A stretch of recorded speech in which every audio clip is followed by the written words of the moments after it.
In Congress, July 4th, 1776, the unanimous Declaration of the 13 United States of America. When in the course of human events it becomes necessary for one people to dissolve the political bands which have connected them with another, and to assume among the powers of the earth the separate and equal station to which the laws of nature and of nature's God entitle them, a decent respect to the opinions of mankind requires that they should declare the causes which impel them to the separation.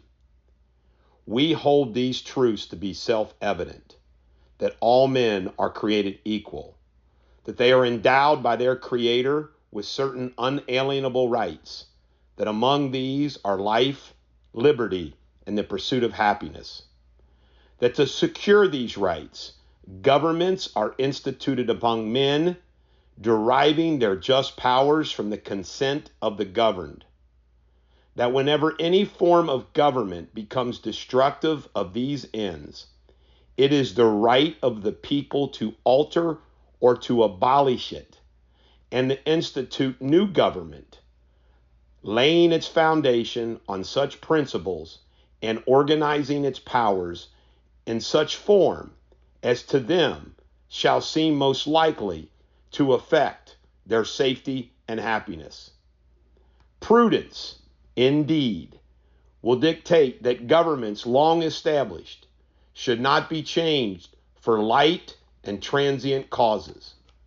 And accordingly, all experience hath shown that mankind are more disposed to suffer, while evils are sufferable, than to right themselves by abolishing the forms to which they are accustomed. But when a long train of abuses and usurpations, pursuing invariably the same object, evinces a design to reduce them under absolute despotism, it is their right, it is their duty to throw off such government and to provide new guards for their future security. Such has been the patient sufferance of these colonies, and such is now the necessity which constrains them to alter their former systems of government. The history of the present King of Great Britain is a history of repeated injuries and usurpations, all having the direct object the establishment of an absolute tyranny over these states. To prove this, let facts be submitted to a candid world. He has refused his assent to laws, the most wholesome and necessary for the public good. He has forbidden the governors to pass laws of immediate and pressing importance, unless suspended in their operation till his assent should be obtained. And when so suspended, he has utterly neglected to attend to them. He has refused to pass other laws for the accommodation of large districts of people, unless those people would relinquish the right of representation in the legislature, a right inestimable to them and formidable to tyrants only. He has called together legislative bodies at places unusual, uncomfortable, and distant from the depository of their public records for the sole purpose of fatiguing them into compliance with his measures. He has dissolved representative houses repeatedly for opposing with manly firmness his invasions on the rights of the people. He has refused for a long time after such dissolutions to cause others to be elected, whereby the legislative powers, incapable of annihilation, have returned to the people at large for their exercise. The state remaining in the meantime exposed to all the dangers of invasion from without and convulsions within. He has endeavored to prevent the population of these states for that purpose, obstructing the laws for naturalization of foreigners, refusing to pass others to encourage their migrations hither, and raising the conditions of new appropriations of lands. He has obstructed the administration of justice by refusing his assent to laws for establishing judiciary powers. He has made judges dependent on his will alone for the tenure of their offices and the amount and payment of their salaries. He has erected a multitude of new offices and sent hither swarms of officers to harass our people and eat out their substance. He has kept among us in times of peace standing armies without the consent of our legislators. He is affected to render the military independent of and superior to the civil power. He has combined with others to subject us to a jurisdiction foreign to our Constitution and acknowledged by our laws, giving his assent to their acts of pretended legislation.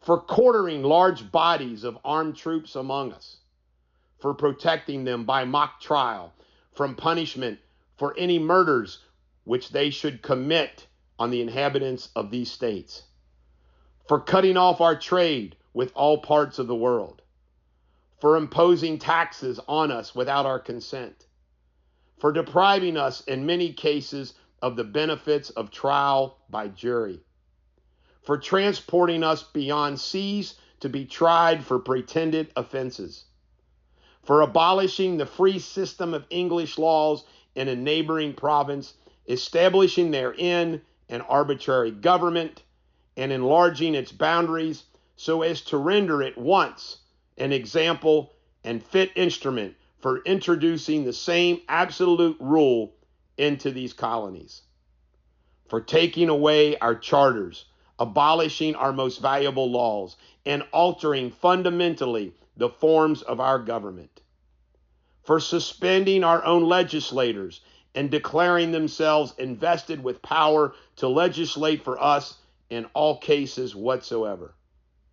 He has abdicated government here by declaring us out of his protection and waging war against us.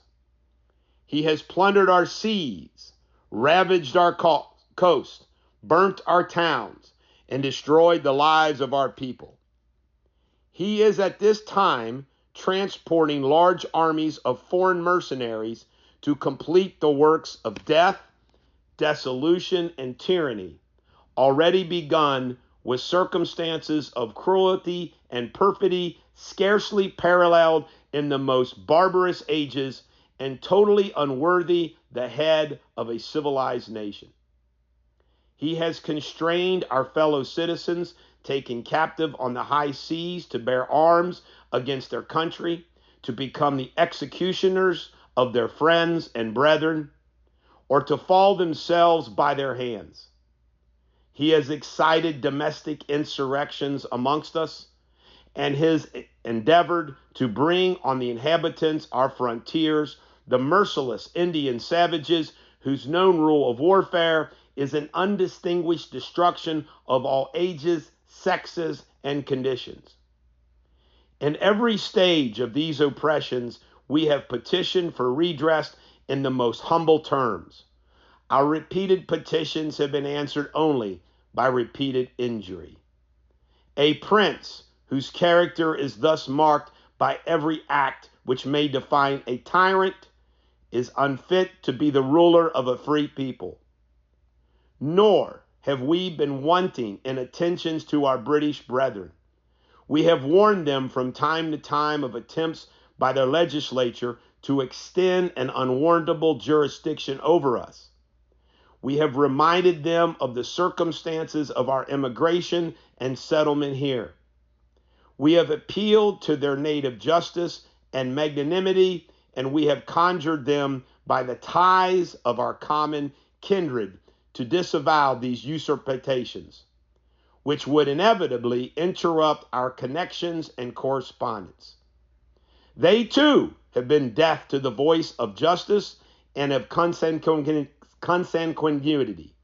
We must therefore acquiesce in the necessity which denounces our separation and hold them as we hold the rest of mankind, enemies in war, in peace friends.